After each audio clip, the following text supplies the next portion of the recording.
তোমরা আইছো, তাই না? গরু নাও। আমি একটু আব্বার সাথে কথা কয়ে নি, তোমরা কিন্তু কোনোটা পিটেশ করবে না, ঠিক আছে?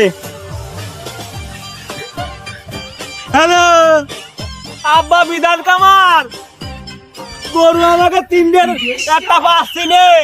আমি একটু খেলতে গেছিলাম, আসে দেখি যে 2,000টা নেই। আমার মনে হচ্ছে শিয়ালে অত আমি জিতে নিয়ে গেছে আব্বা। আচ্ছা আমি এই 2টা নিয়েই বাড়ি চলে আসতেছি আব্বা। তুমি টেনশন করে না আব্বা, আমি 2টা নিয়েই বাড়ি আসতেছি আব্বা।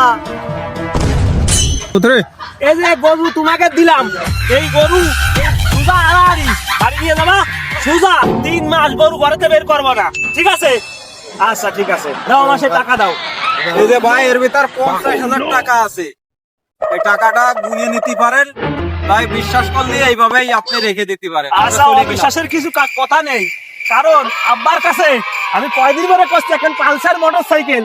আব্বা শিকারই আসছে না, দিছি আব্বার আজকে শিকার আবার অভিনয় না। তাহলে গেলাম, ভালো আচ্ছা থাকেন। ঠিক আছে, তাহলে চলেন, তাড়াতাড়ি নিয়ে যাই, মানুষ দেহ বলতে পারে সাথে কিনলাম। অবস্থা এরকম সাল ঘরে থাকলি পারে, তার জীবন সংসার সব শেষ, তার বাপ শেষ, গোষ্ঠী দরিয়া শেষ। সত্যি কথা, চলেন। আয় আয় আয় আয় আয় আয় আয়।